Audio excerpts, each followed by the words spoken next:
霸王色霸气究竟有多强？冥王为什么会被藏在和之国？大家好，我是朱二笨。万万没想到，就在大家都以为香克斯是来打酱油的时候，1055话又给我们带来了惊喜。这个从第一话就登场，就从未真正出手过的男人，终于向我们展示了最顶级的霸气，该有的力量。本周的分析也将从这股强劲无比的霸气说起。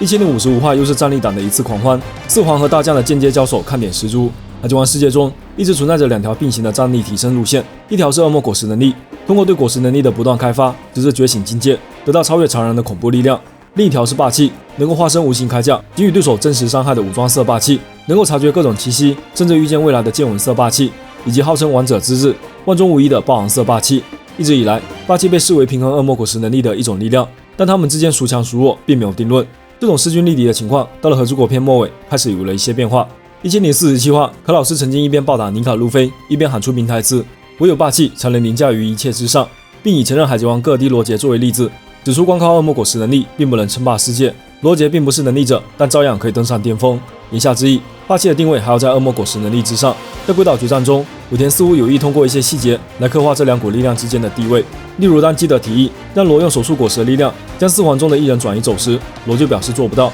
理由是对方的霸气太强。这其实就证明了，当一个强者的霸气足够强劲时，足以抵抗住各种恶魔果实能力的效果。一些以前我们觉得非常 bug 的能力，也许在真正的霸气强者面前都派不上用场。感觉卡普老爷子越来越神了。按照雷利的说法，霸气来源自人体内潜藏的生息、气势和威慑力。如果说霸气能够抵抗住恶魔果实的力量，那么很可能就是这股气势压制住了果实能力中所记述的海上恶魔。而最能代表霸气这种气势的，毫无疑问就是最稀有的霸王色霸气。一直以来，霸王色霸气因为出场机会较少，导致我们一度怀疑，一个用来晕眩小兵的力量，凭什么能够被称为王的资质呢？直到后来在凯多与路飞的对决里，我们终于看到了霸王色藏匿在攻击中的强大威力。带上了霸王色霸气的攻击，不仅能够打出更加夸张的隔空打，还有了霸王色独特的黑雷晕眩效果。凯老师的招牌技能雷鸣八卦，强伤势引奈落，将这股力量体现得淋漓尽致。无脑路飞的身体拥有了惊人的自由度和力量，但在凯多的霸气面前依然难以招架。不过如果认真考量下来，凯多和路飞都是动物系，如果霸王色碰上了如同天灾一样的自然系，又会怎么样呢？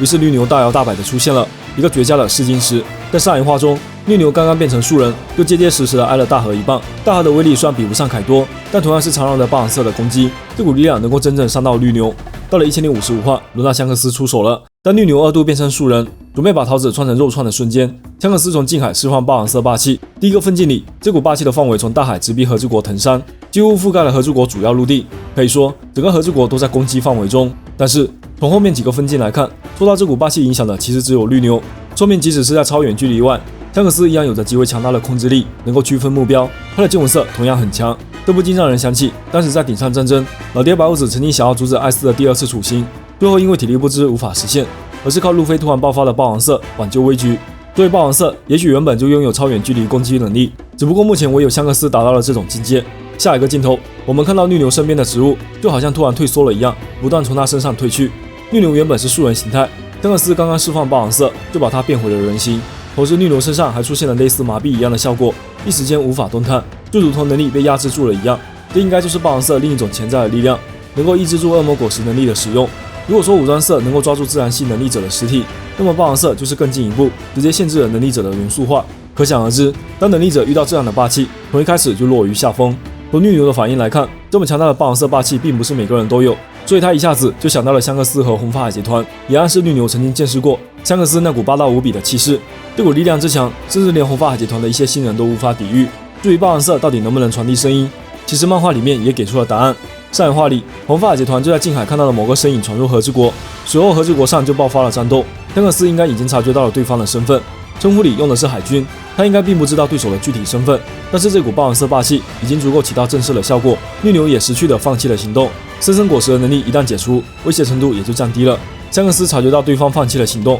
也就可以放心离开和之国了。双方从头到尾都不需要真正的语言沟通，通过对手的气势就能知道答案。所以香克斯那句叩问新时代的台词更像是自言自语，而绿牛举起双手表示投降，也是一种夸张的表现，就像当年被本贝克曼用枪指责的黄猿。武田在进入最终章之际，安排香克斯的这次出手大致有2层意思。首先，1055话正式更新的日期是8月1日，这周6正好是剧场版热的上映的重要时刻。红发的表现无疑会将电影的热度继续推高，并且小小剧透一下霸气镇住海军这样的桥段，似乎在电影里也出现了。叶城意思，路飞在击败凯多和比格曼之后，摆在眼前最有可能成为竞争 One Piece 终极对手的人，只剩下黑屋子。而黑屋子所代表的是极致的恶魔果实力量。除了拥有史无前例的双果实外，黑屋子一定还藏了其他的力量。但路飞将果实开发到极限后，也许下一步提升的关键就是霸王色的力量，以对抗更加强大邪恶的黑屋子。相信这场终极大战不会太遥远了。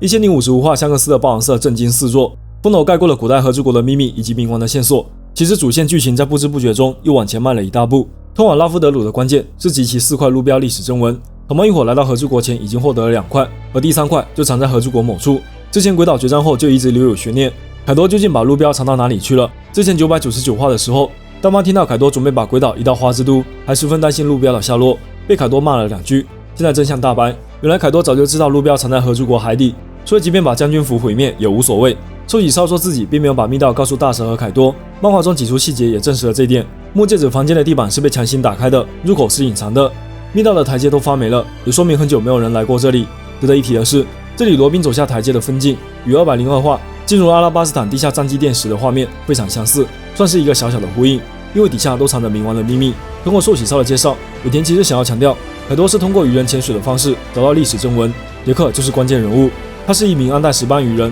不过矛盾在于他登场时已经是能力者。824话时，杰克的舰队被向主击沉后，本人沉入海底，虽然能够呼吸，却没有力气脱困，依然受到能力者无法游泳的限制。和之国内海里的水虽然不是海水，但是能力者依然无法在里面游泳，更别说潜入到底部。那么杰克又是怎么找到的呢？唯一的可能是，杰克在10几年前加入百兽海贼团时还不是能力者，后面才吃下了果实。而凯多之所以会想到去海底寻宝，灵感可能是来自罗杰海贼团。当年光月玉田回来找路标时，凯多和大蛇已经占据了和之国，那时候寿喜烧已经死亡，不可能告诉玉田这条密道，所以更有可能罗杰通过倾听万物之声的力量找到了路标的大致位置，然后由海贼团中的鱼人族战士桑贝尔潜入海底找到了历史正文。这个行动被百兽海贼团发现，有了启发。由于通往密道的石门也是隐秘的，所以2拨人都没有发现这条密道。如果不是因为后来和之国被水淹没，这块路标的位置应该非常醒目。藤山三角的东窟就像是鲸鱼之树的内部一样，都是如同这个国家圣地一般的存在。而将圣地的下方作为古代兵器的藏身之处，也足以见得冥王对和之国的重要性。环绕和之国四周的山壁，很可能就是为了保护这股力量而修建的。还记得在1052话，我老心中的一人将向主的离开视为和之国暂不开国的标志，也就意味着向主就是开国的关键力量。而由于和之国继续选择锁国，导致世界政府的大军无法占领这片土地，这些墙壁实际上正是起到了保护和之国的效果。正如当年玉田临死前所说的，为了让和之国免受魔古巨大力量的侵害，现在发生的一切其实就是800年前的缩影。光月家的先祖为了避免冥王和国家落入世界贵族的手中，采用某种力量建造了这些围墙。古和之国的没落也回答了另一个问题：为什么和之国曾经被称为黄金之国，但现在却完全没有黄金的踪迹？黄金之国这个称号应该是属于800年前的那个国家。黄金的存在吸引了无数觊觎财宝的海贼和世界贵族。刀神罗马在与入侵者的战斗中逐渐成为传说。那么，如果一个国家坐拥大笔财富，却又天天遭遇袭击，这个国家会采取什么行动呢？很自然的，他们会寻求用黄金交易，获得足以保卫和之国的力量。而面对海贼、世界政府这些来自大海的敌人，最佳的武器就是一艘无敌的战舰。我们知道，冥王是由7水之都建造，制造一艘史上最凶恶的战舰，除了要有一批天才的造船匠外，还需要足够多的材料。但是弗兰奇为了建造桑尼号，购买宝树亚当就花了2亿贝利。那么，如果冥王也使用了同样的材料，甚至更好的材料，他需要花费的财宝肯定更多。也唯有拥有大批黄金的和之国有这样的实力。可以大胆猜测，在800年前，黄金贸易曾经在伟大航路上盛行，黄金都市香多拉就在这样的背景下诞生。流传了数百年的黄金传说，成为了后来诺兰度出海探险的原因之一。建造冥王的消耗之巨，以至于后世都无法建造第2艘，只留下了设计图。冥王最终没有派上用场的原因，也许与乔伊波伊谢罪文里提到的事是同一个。他们的梦想没有实现，决定将一切留待后人。而冥王觉醒的时机，也就是世界迎来变革的时候。玉田在拉夫德鲁得知了这一线索，于是选择了独自回到和之国，去完成光月家的使命，而没有按照与白胡子的约定返回白胡子海贼团。最终和愚人岛的预言一样，当时海王还未觉醒，并不是世界迎来变革的时机。大海的另一边，玉田也失败了。于是，在临死前，他拜托石夫人将桃之助送到20年后与乔伊波伊相遇，完成力量的觉醒。而桃子目前所展示出来的力量，就是能够与相主隔空对话，并命令相主。相主当年因为犯下某种过错而被罚在大海行走，是不是因为他曾经用鼻子把水喷进了围墙内，导致和之国发生洪灾呢？因为这个过错，相主不得不离开和之国，而到了鬼岛决战尾声，因为主人的召唤，他才得以来到和之国，并且是为了开国而来。按照寿喜烧的说法，摧毁墙壁才能取出冥王。相主无论是用鼻子还是别的什么力量将墙壁摧毁，都意味着冥王的解放。而冥王真正产生的地方，应该是藤山底下某个巨大的山洞中。800年前，和之国挖出了这个巨大的山洞，然后用其中的石材建造出了四周的山壁。这到底是恶魔果实的力量，还是更加强大的神力，我们暂时不得而知。总的来说，目前冥王和海王的位置已经确定，讨猫一伙也只差最后一块路标。如果3大古代兵器就是得到One Piece必不可少的条件，那么桃之助一定会在那场巨大战争到来时，再次召唤相助，把墙壁摧毁，使冥王重现人间，成为乔伊波伊的助力，一起改变世界。毕竟古代兵器之所以称为兵器，即是为了战斗而生。而在和之国完成开国后，人们可以重新回到海平面生活，并且有机会重现黄金之国的辉煌。这也许就是1051话末尾旁白说桃之助未来会成为名震后世的和之国名将军的原因。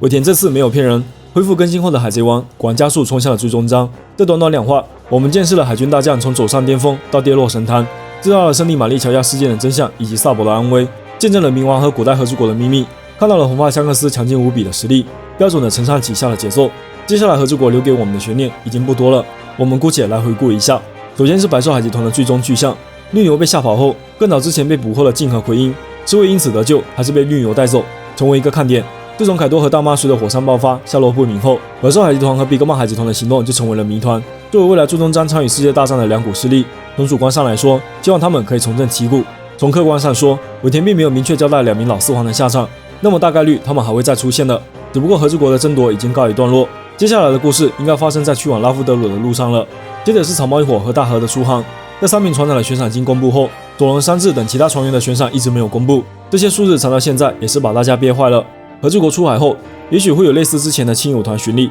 并顺便交代一下所有人的最新悬赏金。而大和不出所料，不被允许参加战斗的理由，就是因为他已经获得自由，现在到了出海的时候了。毫无航海经验的大和不可能单独出海，也不可能加入罗和基德的海贼团。那么其实用排除法，选项也只剩下一个了。等了1年多的大和上船，这次真的只差一点点了。我们静待这一刻到来吧。尾田一定会安排一个有趣的上船剧情。讨猫一伙这次出航，目标必定是最后一块红色路标历史正文。接下来应该会有人提供他的线索，也许是马尔科，也许是大和。而我们期待已久的巨人国艾尔巴夫，很有希望成为目的地。然后是一个不起眼的小人物卡里布。卡里布在整个和之国篇的戏份并不算多，但几次出手都相当关键。之所以提到他，是因为他身上还藏了一个秘密——海王波塞冬，他是知道白星真实身份的人之一。当时还说要把这条情报告诉某位大人物。对于那些觊觎One Piece的大佬来说，海王的情报无疑相当具有价值，而卡里布翻身的机会也就在这里了。尾田把这个伏笔藏得这么深，也许正是打算用卡里布引出海王的争夺，让白星有契机与路飞重逢。